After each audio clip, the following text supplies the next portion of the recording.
Welcome to In Moderation, the show where we give you a moderate dose of info, sarcasm, and we already know we're not approved. Hey, Liam. Hi. Guess what? Chicken butt. Yes. Yeah. Good night, everybody. That's the Now end of that the we've show. got them Okay. cracking. But you know what? Today's going to be an extra special episode. You want to know why? Does it have something to do with the guest we have on? It does have something to do with the guest we have on. Do you know what it is? No. We have ex-improv actress Dr. Sarah Ballantyne on the show. How did you know that? I know everything. I don't think I've ever been less surprised by anything, to be perfectly honest with you. That totally tracks. Yep. I was a professional improviser up until the pandemic. Up until the pandemic, so that shit's recent. Oh yeah, no. And my husband and I were on a team together, so it was like a shared hobby. Our team was called the Awkward Selfies. Nice. The Awkward Selfies. Yeah. I feel like it's usually more punny. I feel like the improv things are usually more punny. I don't know. It was like an inside joke thing, right? How did you get So my husband, we both were like theater kids in high school. Yeah. And then my husband had done some theater in grad school as well. I was too busy doing graduate school to have hobbies like theater. Nerd. But he's an astrophysicist, so they have different kinds of schedules. Nerds. Okay. Yeah. And so a few years ago, we live in Atlanta, and we'd already been here for a few years and met nobody. We had no friends. And so what does one do but start an improv? Well, how else do you make friends? Honestly, we started off by going to classes. So we started off by and we went on different nights of the week because we had little kids at the time. So we needed childcare. And then we ended up a group ended up forming out of his class, and they needed one more. And because I had been to all their shows, because I was the supportive wife, they were like, "Hey, Sarah, come and join us." And then we performed out of a few different local theaters for 25 people.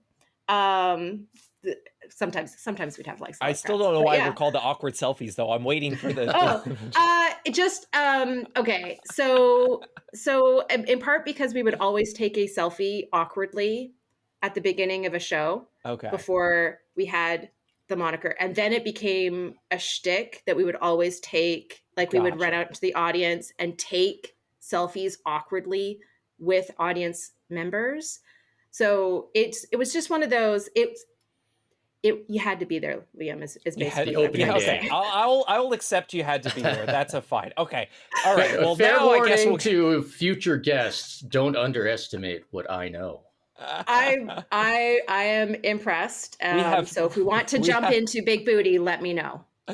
That's fine. We have Murderer on our if someone's gonna pop on, you're gonna have some deep dark shit for him. So yeah, but you should probably also introduce yourself and what people know you for on the social medias and stuff. Your current profession. Yes, my current profession.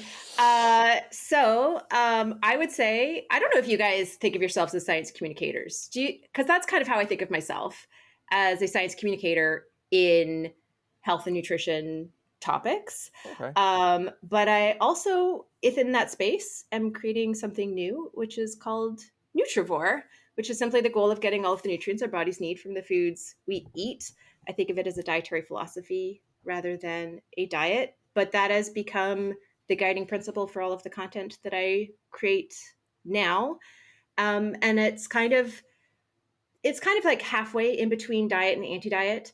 So it is an education that helps us improve diet quality, but without labeling any food as good or bad. So it's kind of you'd say that a lot. It's not space. A diet. It's on your book. It's your social media. It's not a diet. There's no food you have to eat. There's no food you have to avoid. Yeah. Except raw milk. which is, oh boy. Okay. We've gone Except over for that foods so that many can times. give you tuberculosis. We don't need to go over the raw Disclaimer, milk. just a disclaimer. Disclaimer. I also maybe don't eat foods you're allergic to, or Right. foods Maybe. that have Moldy gone food. I mean, bad. if you're allergic to peanuts and you want to have some peanuts, I'm not going to blame you. That's fair. But keep an EpiPen handy. So I avoided peanuts for a long time, for like 12 years. And part of my personal journey in building Nutrivore has been addressing my own disordered eating patterns and kind of like overcoming my own food fears. So I was like happily filming some TikTok in the woods talking about exactly this topic when it occurred to me that I still hadn't tried peanuts. And I was like, why is there this one food that I haven't reintroduced back into my diet? We've heard I'm some like, sad stories. That's like the saddest story I've ever heard, is not eating I'm peanuts for like... I'm afraid of them, right? I'm afraid that maybe I have an allergy. So I, on a weekend, just in case, I tried a little bit, felt fine, tried a little bit more, felt fine. And I am on the biggest peanut kick. It's been like months now. And I eat them every single day. Yeah, because they're the best. They're the best nuts. They're versatile. Why? They're cheap. They're nutritious. Yeah. They've got protein, carbs, and what I heard here was you went out into the woods on a spirit journey. You found your spirit animal in the form of a peanut. Yes. Yes. This is exactly what happened. A squirrel came and talked to me and said, "What are you doing?" Yeah. And said, "You should go back to improv." Did you perchance sample some of the mushrooms out there? I forage mushrooms all the time, Rob. I am a huge amateur forager. Now, I like to sample edible mushrooms. This is kind of my favorite thing, is the ones that don't roll the dice every time you take. In the woods where I forage, there's Amanita muscaria, which is it's the red one with the white polka dots that is in like all the fairy tale books. Right. And Amanita muscaria is a hallucinogenic mushroom, but it also has amatoxin, which destroys your liver. And that's not good. It's not good. It also is like a slow, like you have no symptoms, and then your liver failure. So it's it's a nasty one.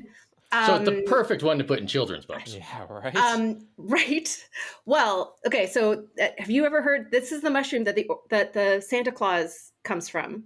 So reindeer in Northern Europe would eat these mushrooms, and then their kidneys like process the amatoxin, and so their urine would contain the good stuff that makes you hallucinate, but not the amatoxin. So do you have to drink it or breathe it? What are we doing here? Or you have to drink, or just eat the yellow snow. And yes, so I would definitely go with snow covered in urine as opposed to drinking it straight. Where are you going? Growing up in Canada, the first thing you're taught when you're like two months old is don't eat the yellow snow. But then you don't hallucinate, and where's the fun in that? Well, it's only very specifically reindeer post-consuming Amanita muscaria mushrooms. But anyways, you roll the dice. Every time you eat these, every once in a while, there's more amatoxin than hallucinogen, and you bite it. But this is one of those ones that like college kids will do, apparently. I don't know. It's been a long time since I was last in college. Well, I know most of your book is about hallucinogenic mushrooms, but what's the rest of it about? is what's the core theme of not just your book, your social medias? Like what are you doing? Because I think I would say my overall goal is to make people feel good about the foods that they're already eating that are health promoting foods that they maybe don't realize are health promoting. So like feel good about the foods you already eat, that you already enjoy, that are already accessible and affordable to you, that are actually great for you foods that diet culture has demonized. I would say like that's my number one goal. And then underneath that is then maybe add a little inspiration to add something else, some new foods that are still accessible and affordable to you and that still, cater to your flavor preferences, but that will like up your nutrient intake even more or fill in a nutritional gap. What do you think? And then number 3 under that is taking walks through the woods. Taking walks through. Yes. I see a lot of those videos. What would you say, both of you, but like I say, like you do this a lot. So like, what do you think is like the most demonized like whole food What do you like? Because I'm sure you're around this a lot. For me, I feel like it has to be the potato. I don't know. Like, I think because we're so anti-carb, it might be potatoes. I also kind of want to say mango because I see a lot of people like the anti-sugar group, and that's also carbs. So I feel like potato and sugar are up there for me. What do you guys think? So I mean, I definitely agree. I feel like everybody loves to hate potatoes. Yes. I feel like oats nowadays, I feel like oats everywhere I turn, oats are now someone is saying oats are peasant food and oats are full of phytates. And Dave. Dave Asprey. I'll name names. Fuck that guy. Go ahead.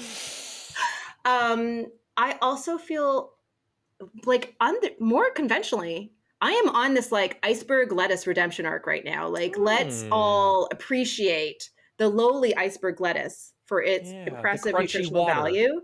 Right. Crunchy water or like nutritional cardboard. Like everyone likes to dunk on iceberg lettuce, but it's actually, when you do the math, it has more nutrients per calorie than celery, and everyone wants to elevate celery to like miracle food status. But iceberg lettuce, so we should be making iceberg lettuce juice. Yeah. No, that's not what I said.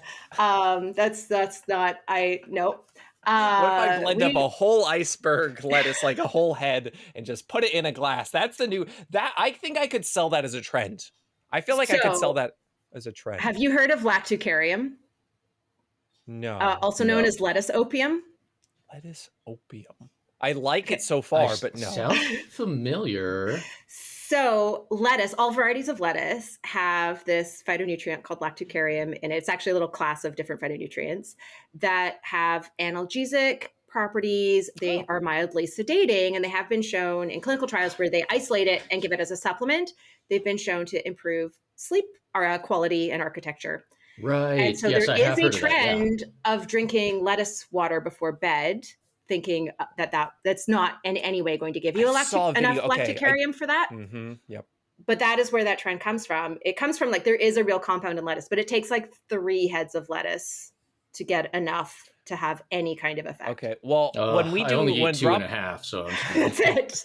When Rob and I do our full on arc and we go like full grifter mode, we're gonna bring you back on so we can figure out like all the little things like that, so that we know what to like kind of sell. I think that'll be really useful. You can actually buy lettuce seed extract as a supplement now, and at doses that are similar to what they've used in clinical trials. So I'm sure I could give you some citations of clinical trials with like 30 people to back that one. Okay, well, I need to get into this topic because I have something here. So you have on Nutrivore, like, it's kind of, right, so correct me if I'm wrong here, but like, it's a list of the most nutrient-dense foods, and you kind of like list them out, the most nutrient-dense foods, lesser nutrient-dense foods. And so, why don't you maybe, what are like the top, maybe give us some top 10 nutrient-dense foods. We're quizzing you on your own book.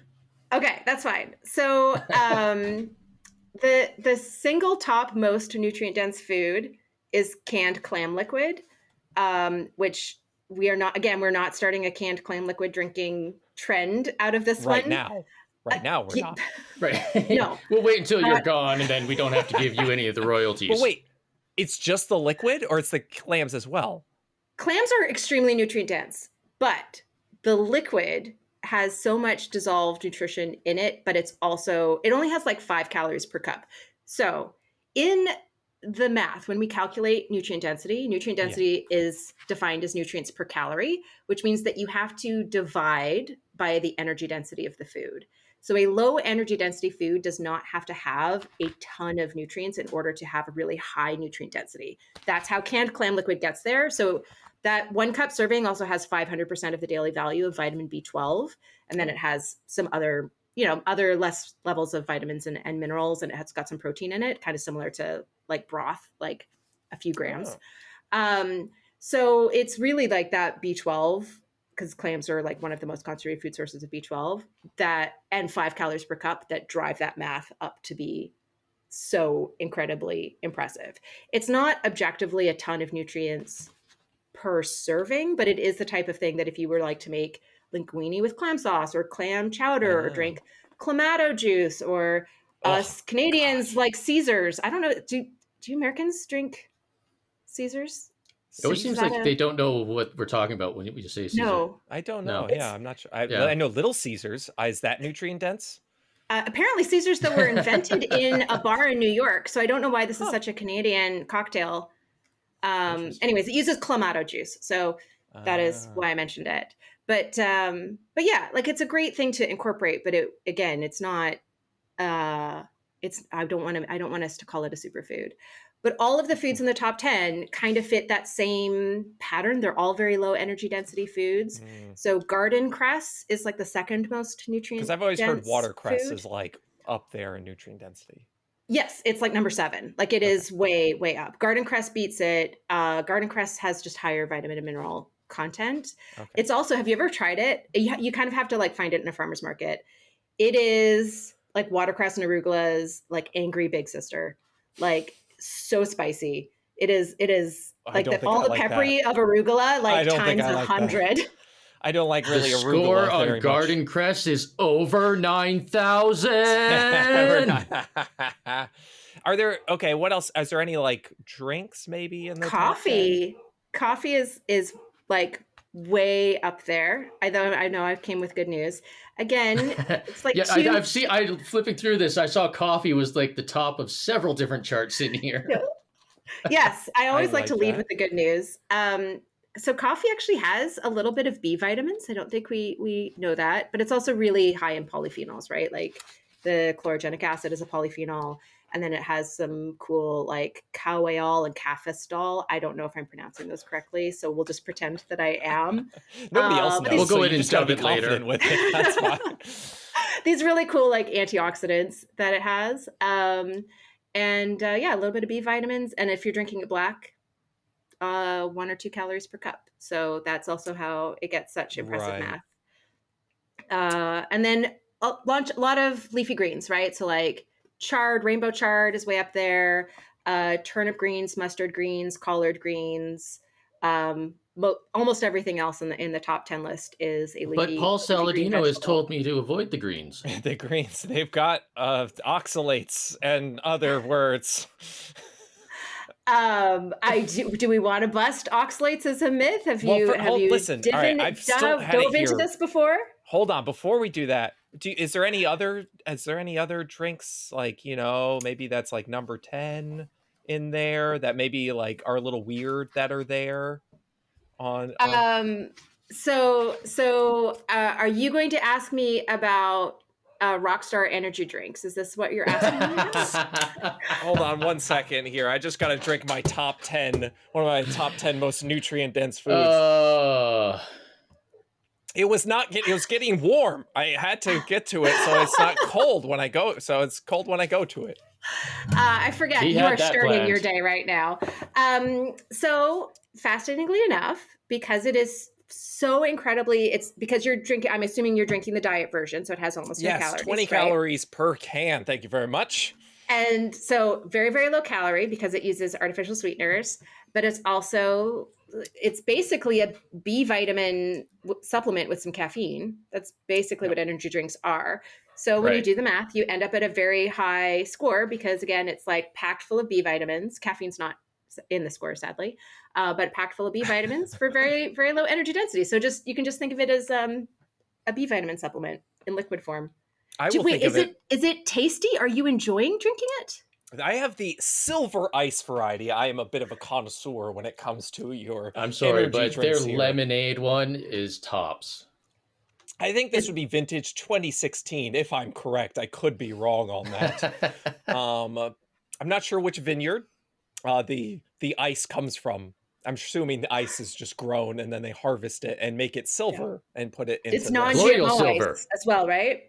You got to make sure you've got It depends on the variety. Some they have to be GMO in order to survive the climate. It depends on where they're grown and the altitude. There's a lot of fancy terms here. We have to make climate change resistant ice. Yes, exactly. Right. That that's the heart of the issue. But also what I like to think of is that when I go for one of these, I'm going to have one of the top 10 most nutrient dense foods, and I'm going to feel better about myself. I'm so glad that I could make you feel good about a food that you already enjoy. I'm sure somebody right now stuck over here with my Sprite with children's cough syrup in it. Oh yeah, What? this chill.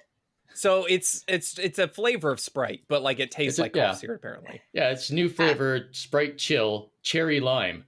And I'm like, this tastes like Sprite with a splash of cough syrup in it.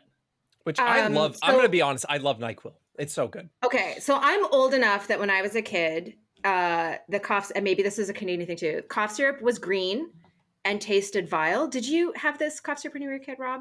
Green? Like the Buckley's type stuff? It was a Tussa something.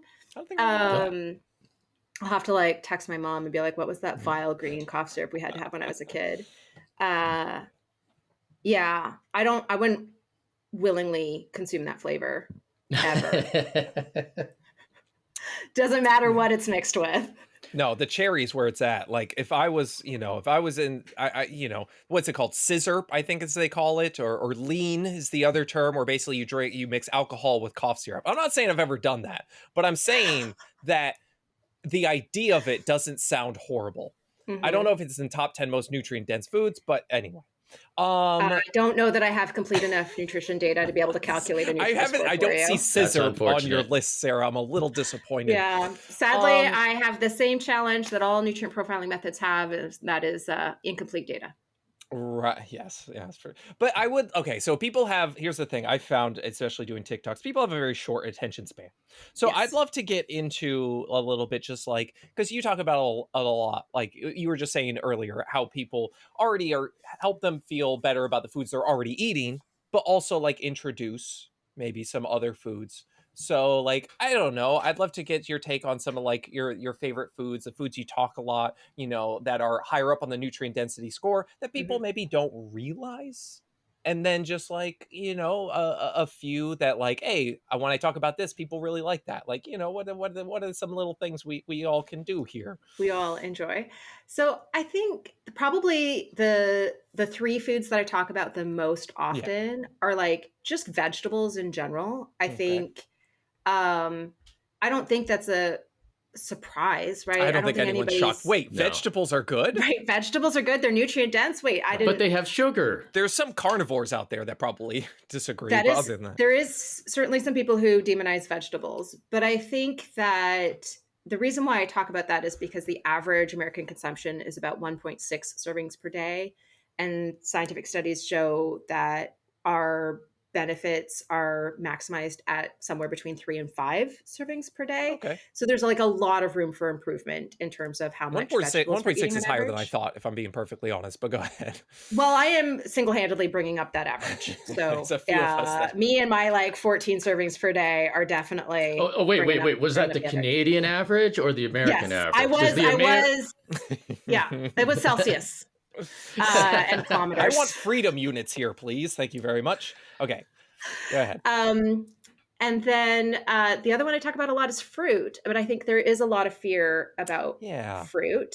A lot Can of you people, dispel some of that and tell people they're especially dumb? bananas. I mean, I'll tell people they're dumb, but you go ahead and give the reasons.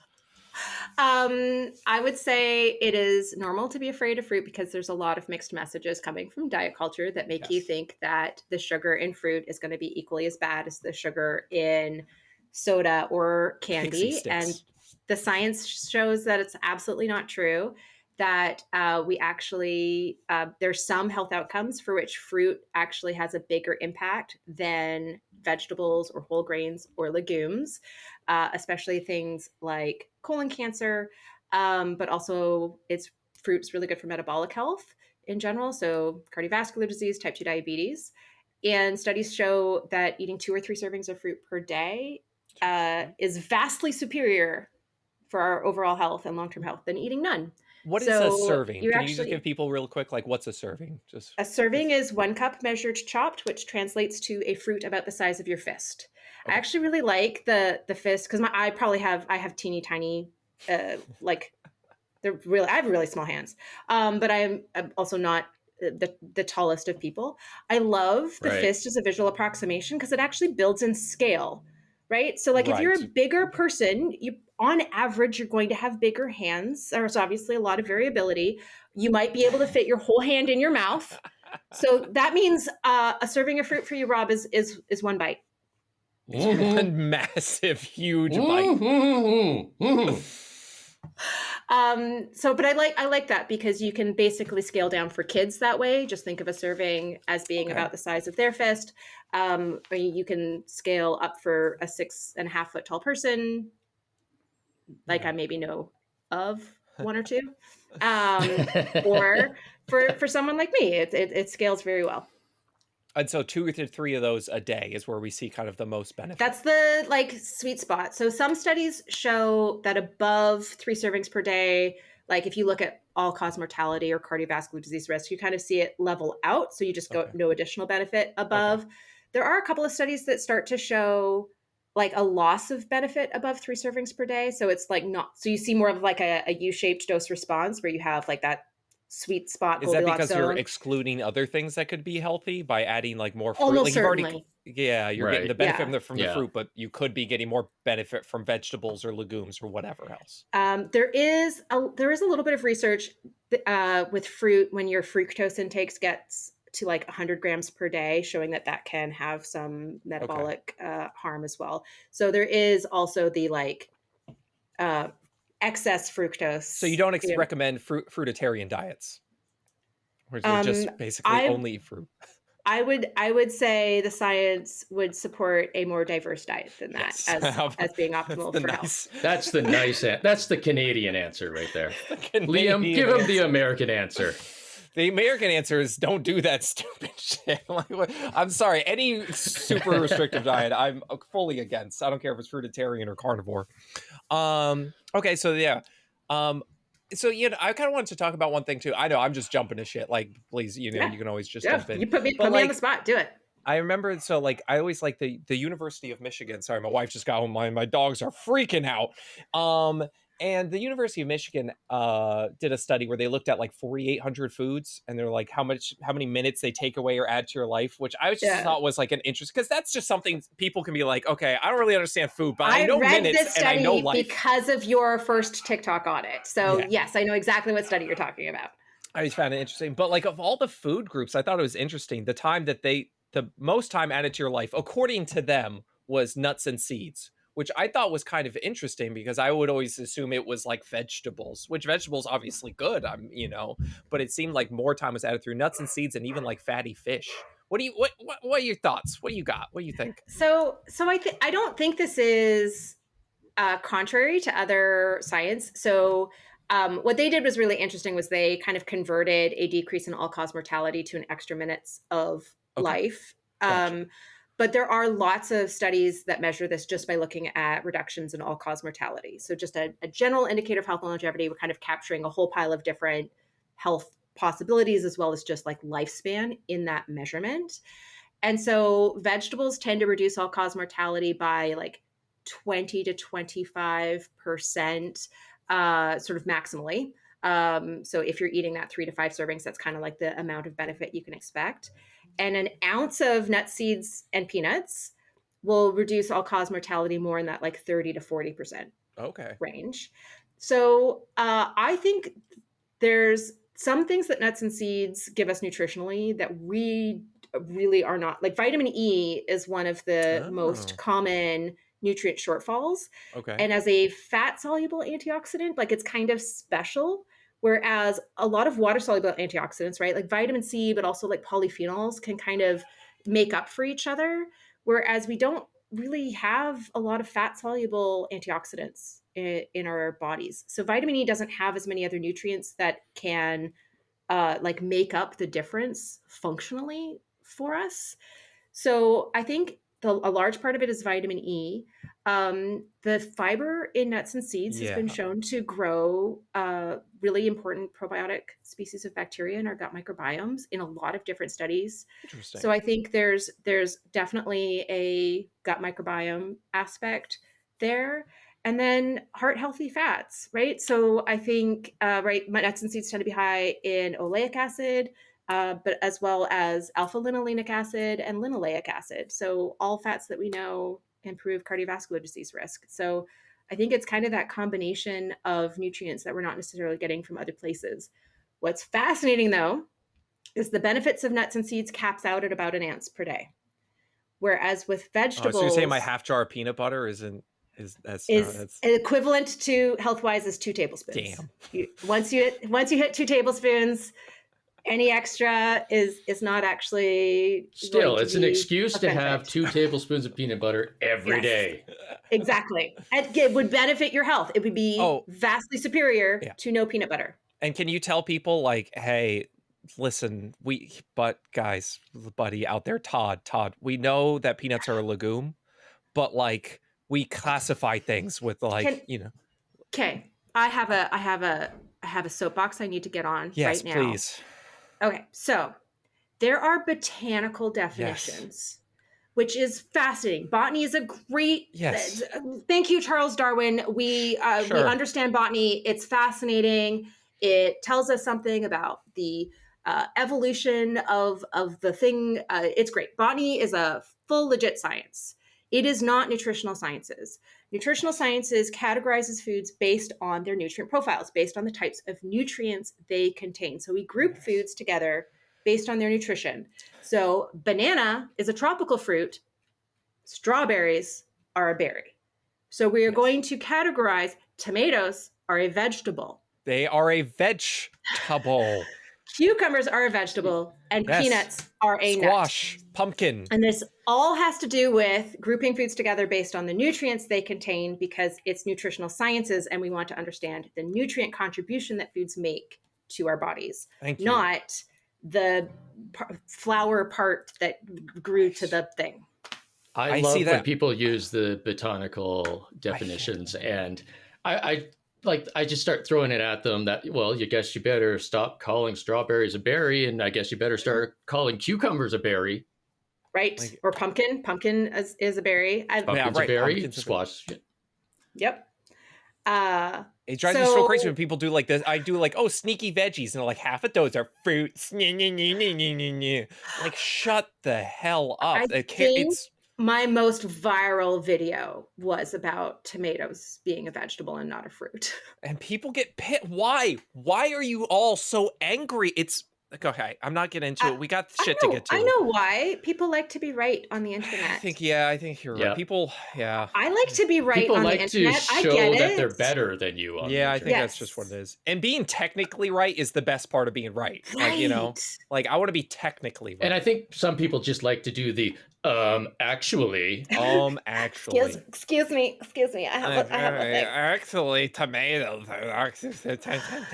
I can't tell you how many times I've started to type a comment, well, actually, and then been like, no, don't do that. Back up.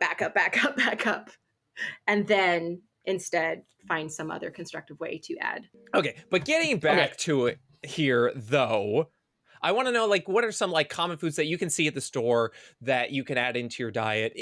Maybe you have some more affordable options, maybe just there's some options that just are more common that people just might not think about. They're like, I could add that to my diet, and that would be a net benefit for me. So, let's just stick with the most affordable stuff, because I think that's accessible for everyone. Yes. Frozen mixed vegetables. Yes. Frozen mixed vegetables, you can throw them into anything, or you can just steam them. Some of them, like, you can throw the whole bag in the microwave and cook them way. And not only does that give you more vegetables, you can get some that are pre-seasoned with different sauces, right? You can get them that are going to taste good. So not only is that going to help you eat more vegetables, but it's also going to help you eat a wider variety of vegetables, which is kind of separately beneficial compared to just eating enough vegetables. Right, because I think a lot of people get caught up in like what's the best food or the most like kind of nutrient dense food, which I get, like, it's totally interesting and fascinating. You made a whole thing about it. That's cool. But like, I think you agree, right? That like diversity is kind of the key here, and just getting different sources. So like the mixed vegetables, and in Canada, especially affordability. Yeah. Where $100 will get your grocery bag about this big. Whenever I make a video, everybody's like, in Canada, that'll be $10,000. I'm like, it was a jar of peanut butter. Every time I go home to visit family and I go to the grocery store, I'm like, have sticker shock. When we moved to America, we definitely, in terms of our grocery bills, made an upgrade for sure. And I grew up on Vancouver Island, so we had like island effect prices on top of Canadian prices. Oh, wow. Yeah. This is Liam's like island effect. What it's because there's no bridge, so all the stuff has to come over on a boat. And Wait, what's an island? That's surrounded by lava, right? Yes, correct. Yes. Okay, good. Yeah, that was it. Except in Canada, we call lava ice. So everything's backwards. And you can only cross it by jumping from couch cushion to couch cushion. Don't touch the lava. Okay. But what are some other things that people can add to their diet that's canned fish? Canned fish. Canned fish. But tuna has all the mercury in it. I'm gonna die. Not. So the selenium health benefit value of mercury is about 20, which means that it has roughly 20 times more selenium than mercury. So that selenium binds to the mercury in the tuna and prevents it from being absorbed into your body. And also because mercury binds irreversibly to selenium, and the way mercury hurts us is by binding with selenium-based proteins in our body. It's already bound. Can't, even if it is absorbed, can't do anything. I'm literally pointing to my head. It's because we have like 25 different selenoenzymes in our brain that protect our brain from oxidative damage. That's why mercury poisoning causes so many neurological symptoms. But I felt like I needed to explain why I'm pointing to my head when I'm talking about tuna fish. For all those listening, she was pointing to her head. If you didn't catch that. So I think people like, we always hear like salmon and like fattier fish, which like obviously, those are great. I'm not knocking those, but I think people kind of poo-poo your salmons, your tilapias, like, you know, like those other fish that are just like, oh, they're just protein and that's it, or something like that. People poo-pooing my fish. Yeah. So I mean, the fatty fish are great because they have those long chain omega-3 fatty acids, icosapentaenoic acid and docosahexaenoic acid, which are the omega-3s that have all the benefits to cardiovascular health, immune health, and neurological health. They reduce risk of Alzheimer's disease and heart disease and all kinds of good stuff. So yeah, I mean, fatty fish are great, but there have been studies that look at whitefish specifically and show that they're basically equally as beneficial for cardiovascular outcomes, for cognitive outcomes, and for all-cause mortality.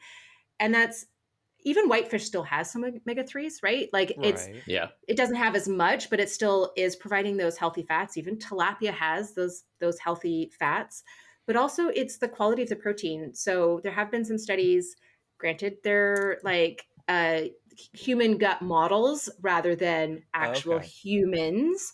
But when they compare different protein sources and how that impacts the gut microbiome, to get us back to gut bacteria, because that's one of my favorite side tangents to go on, actually really beneficial for increasing microbial diversity in the gut and growth of keystone species. So, and fishes typically, even your like most boring whitefish, your tilapia is going to be 2 to 3 times more nutrient dense than chicken or pork or beef. Really? So it's also going to have a lot more vitamins and minerals in addition to protein. See, I grew up on a lot of whitefish. So people, if you want to grow up like me, which I know you do, dig into your whitefish, your fish and chips, and your fish and poutine. And people always, and we talk about poo-poo fish. I always see like people like, don't eat tilapia. They just eat shit. Like that's like, they eat just horrible food, or, you know, they just give them whatever. And that's why you shouldn't eat them. And then they'll turn around and eat pork. Right. That's fair. I mean, obviously, just like everything in our food system, there's different, there's regulations that maintain a certain baseline quality standard, and then different manufacturers are going to exceed that standard in different ways. So obviously there's going to be tilapia that is a bare minimum of whatever meets the regulations. But when fish are grown into dirty of water, they don't survive. Has anyone tried to keep fish alive in a fish tank? It is extremely challenging. This is fair. This is a good point. You spend a lot of time at the pet store replacing fish before the kids come home from school. Yep. So just scale that to aquaculture and have an understanding for, like, it's actually quite a sophisticated science to grow fish for you. And not just that, but when things eat something, they break it down just the same we do, and it becomes the base components. You're not eating the garbage in the fish, you're eating the components that got broken down into. I hear that a lot from like the keto carnivore side. Like you eat what your food ate. Like they always say that a lot. And I'm like, I mean, I guess I can kind of see the connections, but I'm not so sure that tracks like the 1-for-1 there. I mean, I see the argument for something like grass-fed beef, where there like Right. is a little bit more nutrition in the Right. meat than grain-fed, and that has to do with they're getting more nutrition from grass than they're getting Right. from corn or whatever. Um, but I think that's taking like you are what you eat, first of all, far too literally, and then also Right. turning Yeah. it into a chain of events that doesn't quite follow. It seems to make it confusing on purpose so that you can then like kind of get them to follow, like, oh, so I got to follow you to find out what I should eat. It kind of feels more like. But before we So move you're on from saying I should be more confusing in my content, and that is well, how I will. that's how you get more of That's a how. following Yep. for sure. But before we move on to fish, the thing I always see, like, even it's just like I work at a hospital, and when I say I go to school for nutrition, I talk about things. They're always like, I only ever buy wild caught. I never get the farm raised stuff because that's garbage. Like, I've heard that multiple times. Can you give us like a little bit on just like tell people it's maybe okay to get like farm raised salmon? It's absolutely fine. There's actually been a couple of studies where they give people farm raised salmon and then have them do like different types of cognitive tests after, like before or after, Really? or Oh, they do a pre serum cholesterol panel and like post serum cholesterol panel and show that eating like farm raised salmon a couple times a week improves health outcomes. So they've actually done this in clinical trials. So we know farm raised salmon does improve health. But if we just look at it nutritionally, there's a little bit more nutrition in wild caught for sure. But farmed is still incredibly nutrient dense. Like it's Yep. depending on the type of fish, the differences can be anywhere between zero, like catfish is like identical between farmed and wild, huh. to I think some of the types of salmon are like 50-60% higher in wild versus farmed. But your baseline number, your like farmed Right. salmon, your the thing you're comparing it against is already now like 4 times higher than chicken breast, right? So like we're comparing awesome to awesomer. Awesomer. I should have started with a different. We're No, I like we're awesomer. comparing. I prefer awesomer. We go with Okay, that. awesomer to awesomest. So all of the myths that are out there about farmed salmon are very easily disproved by knowing anything about how they're raised. There's mandatory withdrawal periods for the antibiotics that are used so that there is no residue measurable in the meat, and different antibiotics have different mandatory withdrawal periods. And in North America and Europe, we've got so much like supervision over that industry that there haven't been cases of people breaking those regulations for a very, very long time. I think the other myth about farmed fish is the food color added, the Oh astaxanthin God. that's added Yeah. We've gone over that to the so many feed. times. It is the exact same. It's usually even added to the feed in the form of red algae. It's usually not even isolated astaxanthin that's added to their feed. It is the exact same thing that wild salmon are getting in their diet, like biomagnified. Yeah. To isolate it through. would be just an extra process that they have to pay for. And the whole reason why farm salmon isn't quite the same vibrant pink is because it's an extremely expensive ingredient. So they're adding as much as they need to make it appealing enough for us to buy it, but not as much as what would be like make it the same color as wild, because it doesn't change what we're willing to buy or how much we're willing to pay for it, for how much Right. more money it costs them in the feed. So that's just economics. And then with I have one more is the sea lice and the parasites and stuff in the farmed salmon. I And mean, like the I people know that. who complain about that have never gone fishing. Correct. Yeah. And Because like who as a fisherman, picture I'm gonna let you two talk over each other. I'm just gonna sit over here and drink my rock we'll talk star. Go over ahead. each other. Liam will have a drink. You know, as a fisherman, I can tell you, I pulled out a lot of fish that have had worms and other things in them. Like it's way more common in wild fish where they aren't treated. Yes. So I was going to say the same thing, because I also grew up fishing. I grew up really poor, so we like fished and foraged for like That's just Canada almost all of for our you, food. right? But also, yes, that's what happens when you grow up in Canada on an island, Yeah. where you have island effect prices for groceries. That But fucking lava is terrible. Go ahead. it's just so much lava. So I was going to say there have been some fisheries, like the fisheries in Scotland have had a few different sea lice outbreaks that have made the news. That's where like those really disturbing pictures come from on the internet. And like they have had this challenge like recurring. And there is when you have those outbreaks in fish farms, you have the potential for extra spillover into the wild population. So like that is a challenge, and like absolutely that needs to be fixed. And I think we can't judge an entire industry based on an unusual situation in one area of the world that people are trying to solve. But I think that is being used as the photography to support this myth that's being spread that like all fish farms everywhere are infested with sea lice, and that's why they're pouring chemicals into the water. It always seems the more affordable option gets demonized. When are we going to get to the point where like caviar is terrible for you because it's got like a bunch of shit in it or something like that? Can we get to that? Wait, no, that's already happened. I'm sorry, Liam. You missed 2016 Caviar Gate. I want like foie gras or whatever to get like demonized, and not like my beans and oats. Foie gras has been demonized. It's been made illegal most of the world. Is it? Yeah. I don't know fancy shit. Okay, listen, I don't know anything about anything that costs over $5 per.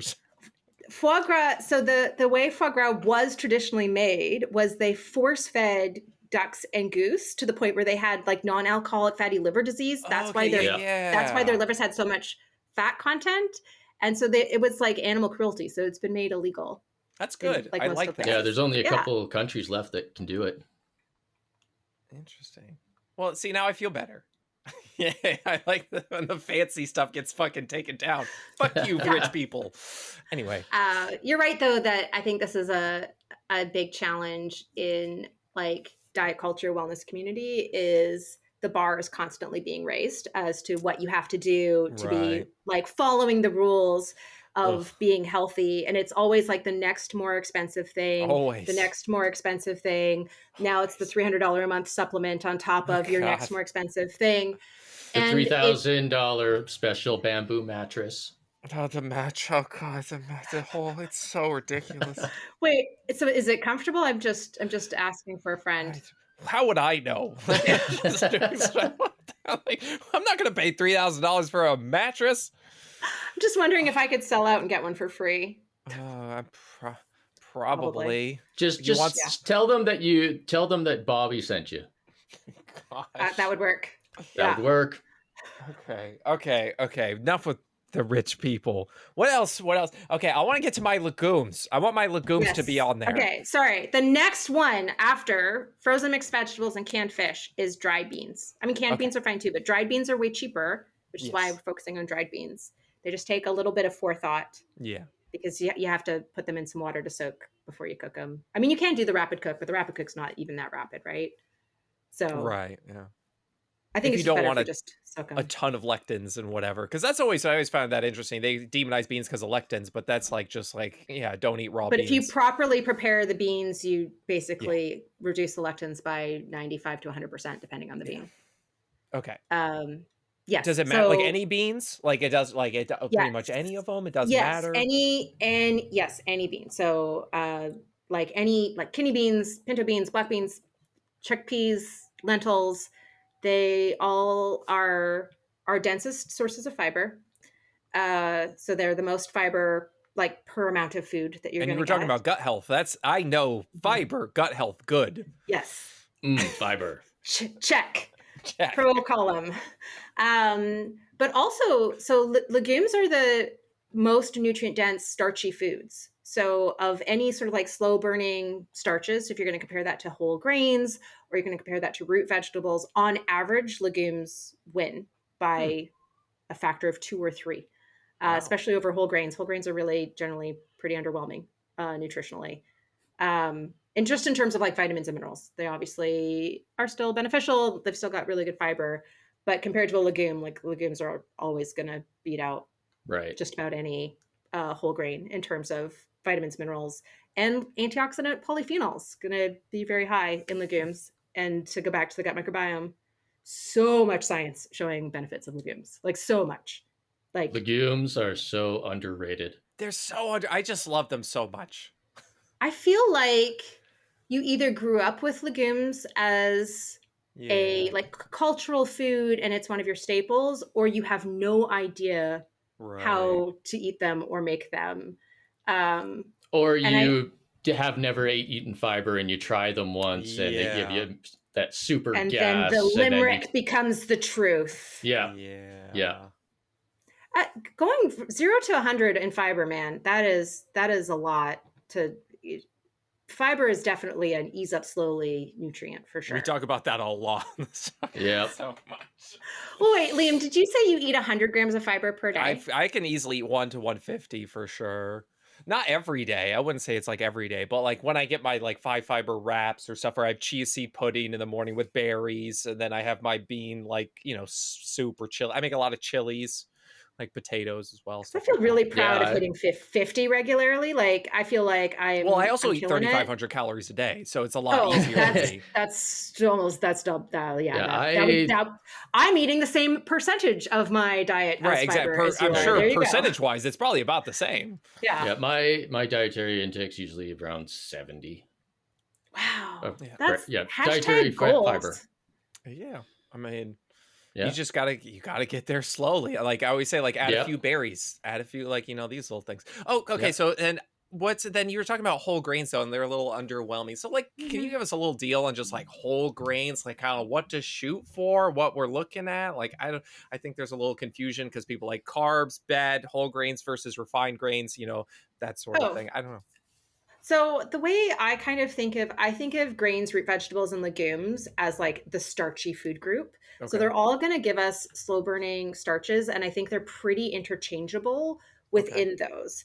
So I'm not so convinced by the science in whole grains to kind of think like these are a must food, but they're definitely a beneficial food and they're definitely a great budget stretching food. So I'm like not anti-grain, but I'm not like whole grain rah. Does that make sense? Yeah. You don't have, you know, you don't need to set aside, but like I need to get these into my diet. Yeah. So I feel like if you're getting legumes and root vegetables, as you're getting those fiber dense, slow burning starchy foods, slow burning carbohydrate, right? The starchy foods. I think those are pretty interchangeable with grains. I think grains are great because they're cheap. And obviously whole grains are the ones that are associated with health benefit, and refined grains not so much. Is there any like specific whole grains, like maybe oats or barley over whatever, or it just kind of just doesn't matter too much? Oats and barley are like the special ones because they have a type of fiber called beta glucan, which is the type of soluble fiber that has been so strongly associated with reduced cardiovascular disease risk, like not just lowering cholesterol, but actually translating to lower cardiovascular disease incidence. And also that's the type of fiber that has been shown to improve blood sugar regulation. So people have shown that if you add oat fiber to a meal, that it blunts the blood sugar response to that meal. So oats kind of like for sure, all of the benefits of oats that you've heard from your cardiologist are true. Okay. But what about all the negative things from the shirtless guy in the grocery store? Those are not true. But the shirtless guy's shirtless in a grocery store. How can he be lying to me? But I've heard phytic acid and glyphosate. Did you know that phytic acid is nearly chemically identical to myo-inositol, which you can get as a supplement for improving blood sugar regulation? And that there have been some studies where they actually give people phytic acid as a supplement and show that it increases markers of bone mineralization, so potentially could be therapeutic for osteoporosis. That it has been shown to, I think it was, oh gosh, I'm trying to remember. I think it was type 2 diabetes, but I'm trying to remember exactly what the study was. Like there have been studies where they give people phytic acid as a supplement. So you need to send me that. I need to do that. I will send you. Yeah. So there have been a couple of clinical trials where they like give people phytic acid as a supplement and show that it's good. It is so whatever the monomer is that myo-inositol and phytic acid are based on. Myo-inositol is 5 of them as a polymer, and phytic acid is 6. So that like it's just got one extra of whatever that base molecule is. Yeah. Yeah. I think phytic acid is actually beneficial for us. So, yes. Get your oats. I hate the demonization of oats. It's been just really annoying me anyway. So I want to make sure before we get to like the end of it, because I know we're going to get on to like an hour here. I want some fun facts. I like all your little fun facts. Okay, and so the one I remember that I wanna bring up because I remember it and I like it was that like the polyphenols that are like found in berries can maybe help reduce like delayed onset muscle soreness. Like I Yes. remember that one. I like that. I like that as a fun fact. Also, the betalains in beets and rainbow chard can do the same thing, and have actually been shown. They've done studies where they give people like beetroot juice. It's usually like the equivalent of like 1 serving a day for a couple weeks, and then they'll have them do something like run a marathon, and then they'll come back the next day for like a recovery workout. And so their recovery workout, they'll have like lower markers of muscle damage, but then they'll like run their recovery 5K faster. So they have like way better muscle recovery afterwards. So beets also do the same thing. Anthocyanins, it seems to be like a pain killing in addition to antioxidants. Betalain seems to be more like anti-inflammatory. So different, so both. So I would just say like beets and berries in a smoothie. Have you ever tried that together? They're quite good. They're a nice combination. They work together. It'd be a fun color at least. It is. It is. The flavors meld. Like I feel like the flavors go together. So betalain's also super good for muscle repair. Other fun ones. I'm just gonna bring this because this is my favorite one. Is that's what I want. I want the good fun ones. Yes. So You want calcium. We all know calcium for bones, right? Like calcium electrolyte. Calcium, bones, and teeth. Right. Yep. Yes. Did you know that calcium intake is like almost exactly correlated with the severity of PMS symptoms? And people who menstruate who eat more calcium have a much lower chance of having PMS. Well, Liam doesn't woman, so I don't definitely do know that. But, as of currently, presumably shall be at some point relevant in your life. You shall be supporting child. I shall be supporting. I shall be supporting child. Did you for a split second you forgot you had a child, didn't you? No, I just like the way she phrased it. I'm gonna phrase it that from now. I shall be supporting child soon. Yeah. Okay. So So what are calcium sources in foods? Leafy greens. Yes. So actually, leafy greens and cruciferous vegetables, dairy products, canned fish with the bones, like sardines and canned salmon. Oh, because you need the bones. So the bones of my enemies are giving me calcium? Yes. Yes, yes they are. Why do you think I have the axe, Liam? This is where the man versus bear conversation really needs to go. Okay, I like that. Okay, so calcium, berries, polyphenols, anthocyanins, all that stuff. What else? Anything else? So there is some research to show that B vitamins not getting enough as we age dramatically speeds up age-related cognitive decline. And it looks like it's not necessarily directly tied to dietary intake. Apparently, we don't absorb it as well, so we actually need more as we get older. Oh, so you should be drinking more Rockstar energy drinks. Does there be B12 in there? What? There's 100% of the value of B12. There you go. So that'll do. That'll do, pig. That'll do. I don't know what form. Is there anything like people always talk about the forms? Probably of like, cyanocobalamin. Yes, it's usually cyanocobalamin. Is that like less absorbable? Like it has to be like, so the methylcobalamin that's in like the fancy B vitamins is like already the active form. So the methylated form is the active form. So and for people who have like gene variants of MTHFR that slightly reduce methylation, taking the active, like the methylated forms of B vitamins can lead to a better like symptom improvement. So better energy and stuff like that compared to the non-active forms. I like it. Is that what you got? Anything else? I like the fun facts. Okay. I'm just trying to think of fun ones that aren't female anatomy specific. I mean, I don't care. I obviously have different things that resonate with me. Protein as we age. So sarcopenia sucks. It's terrible. Did you know that females lose an average of 10% of their muscle just in the perimenopausal period. You probably didn't know this because this is not relevant to you at all. Slightly relevant to me. I don't like it. So yeah, sarcopenia like just accelerates during that transition between times where your body could make a baby and times when your body can't. So protein, resistance training. So fascinatingly, the like 1.6 grams per kilogram body weight per day, like that we see being so beneficial for athletes, that number gets to be really beneficial again for menopausal females and males over the age of 60.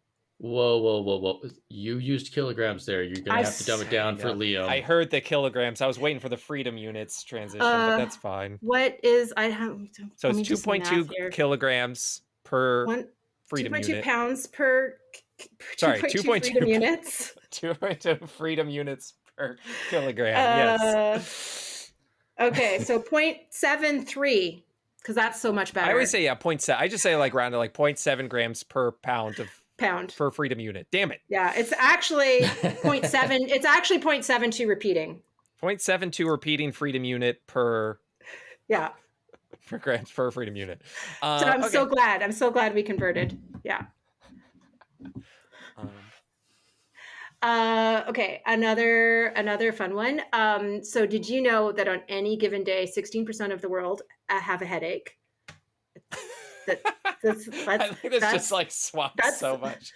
Sucks. And that magnesium, like insufficient dietary magnesium, could be a key driver of, I know that's something we're falling short on as well, right? Magnesium intake. Yeah, it's like 66% of us don't get enough dietary magnesium. And that's not even accounting for things like how stress can increase magnesium excretion, so it might actually increase our dietary need for magnesium. Okay, interesting. I'm in trouble. Stress tends to like send the kidneys on overdrive, so we tend to lose electrolytes when we're stressed, and then we also we burn through vitamin C really quickly when we're stressed. So what I would say, vitamin C is calm down and eat beans. That's my takeaway from that. Is calm down and relax. Calm down, chew your food, and eat your beans. Pumpkin. I know pumpkin seeds super high in magnesium. I know. Yep. What? Give us everything that's green, because magnesium is the middle of a chlorophyll. So if it's green, it's going to have magnesium. So yeah, green foods in general. Interesting. Because chlorophyll and hemoglobin have pretty much the same structure, but chlorophyll has magnesium at the center, and hemoglobin has iron at the center. Okay. Oh, and can you give us some backups? Oh, shoot! Before you go, can you give us some backups on the greens powders? Because we're always like against them, and we need your help. Oh, okay. So here's my thing with the greens powders. I feel like for some people they can be a really great tool for increasing vegetable consumption, but there's nothing magical about them. And the thing that's really deceiving about how they're marketed is if you actually do the calculation for the fresh equivalent, most of those greens powder supplements, a scoop or 2 scoops or whatever it is that they say you need, will translate to a half to maybe 1 serving of fresh vegetables. Wow. So there's some like where the serving's bigger, where it might be 2 servings, but it's not like, there's this idea that if you have that scoop of greens powders, it's meeting your like fruit and vegetable. Yeah, I always see that. Like the 1 scoop is like 8,000 vegetables or something like crazy. It's falling so far short. So like the fresh equivalent is actually really underwhelming, and they're also typically 3 to 10 times more expensive than it would be to go buy the fresh fruits and vegetables. Yes. But I do see that there is like a person who that can be a really useful tool for, and I wouldn't want to demonize it for that person. I just think that the way they're marketed as like the be all and end all of nutrition is very deceiving. Okay, good. Sounds good to me. Now, where can everyone find you? So they can go complain about your views on greens powder. And greens powders and tomatoes are fruit and all that stuff. Come yell at me about tomatoes being a fruit. I would enjoy that conversation. I am at Dr. Sarah Ballantyne. Almost all the social media places: TikTok, YouTube, Instagram, Facebook, Threads, and Pinterest. So I think that's to me, those are all the good places because those are where I am. There's no such thing as a good social media place. I have a couple of favorites. I do play favorites with social media platforms. That's for sure. There's some good. I feel like there's some good people on the social medias if you can find your right corner. They're good. There's good people. They're just drowned out by everybody else. That's the problem. And those people are the ones that get a much bigger platform. So that's what we deal with. Fun. I mean, you have had the amount of content that I put out and the complete lack of virality of anything I've ever done. So yeah, I would love to have my videos have more reach, but here's the thing. You give people good advice about just like nutrient density and how to get things, but no, you just got to yell about how vegetables are terrible for you. That's how you go viral. That's the world we live in. Yeah. And the other way is, and I actually kind of want to do this, is organize everybody to share everybody's posts to their stories, because I found that to be like the number one way, particularly on Instagram. I'm in. Instagram, it's kind of on TikTok, but on Instagram, sharing to stories is a killer thing. Like Liam got big on Instagram conveniently the same time that me and Dr. Ids both shared his video. Dr. Ids did a whole video on it specifically, Yeah. and that's really what. Yeah, like, and then it kind of took off after that. Yeah. Okay, well, I'm in. So just let me know when the plan hits go. and all our listeners out there, share our stuff to your stories. Yeah, it's one of the best ways you can help. That repost button, like, yeah. Pretty much try anything at this point. Yep. Yes, and then my website is nutrivore.com. That's where there's tons of like deep dive articles about what nutrients do in the body and how they're linked with various health concerns, and then what foods have what nutrients. And I have a new book, Nutrivore: The Radical New Science for Getting the Nutrients You Need from the Foods You Eat, coming out May 14th, which is like now. So it will be available. Wait, when is this going to air? This will air on the 16th. So it's out. Go get it. It's out. At your bookstore. It's available. I already got a copy. Yes. So you're good. You can still leave me a review on the places that have reviews, though, Rob. And you just have to, per FTC guidelines, say I received an advance copy from the publisher. So yeah, I'll mostly get to read it during camping season, because then you sit around the fire and you just have a good book. And this looks like a good book. Again, you're going to really enjoy the story about Lord Byron at the beginning of chapter 1. And how he was the father of fad diets. He was the one who started all you have to do is this thing, and then you'll lose weight. Do you have a favorite fad diet before we go? Mine's the cookie diet, where you had the cookie that you drank with water, and the cookie had something in it that would expand in your stomach, and then it filled up your stomach really big, and then you weren't hungry. That was my favorite, because you got to eat cookies and lose weight, and that was their whole thing. And I was like, that's fucking genius. That's so smart. Okay, so I think that because I have bought into so many fad diets over the years, I feel like my favorite fad diet is not fad diets. Like my favorite fad diet is like the Mediterranean diet, because that's a real one with science. Do you know what I mean? Like I feel like I've bought into too many of them to be able to like have a tongue-in-cheek answer to that question. I think if I had a tongue-in-cheek answer to that question, it would sound very disingenuous. My favorite fad diet is the raw chicken diet. The raw chicken diet. The raw chicken diet. That's just rolling the dice for salmonella every single day. Yeah, fun. Exactly. But you got to be primal like our ancestors. Okay, yeah. Dr. Sarah, I think everybody understands. Go get your Rockstar Zeros, grab that book, and don't be your worst. Okay, Liam, show us your improv skills. Play her off here. Come on. Play her off? What do you... Sing. Don't I have to do that like a visual thing? Everybody's sing. Come on YouTube. What? I don't know what you're saying. What's going... You gotta sing a song. Oh, was I supposed to do a song? Oh, shit. Just make it up on the spot. On the spot. Come on. That is how... I don't have improv skills. Dr. Sarah... That's what makes it great. She's the gal. She's the one that will make you all smile. I don't know how to rhyme. Enjoy your life. Damn, that didn't even rhyme. Fuck! I got nothing. I got nothing. That was perfect. Good night, everybody. Good night.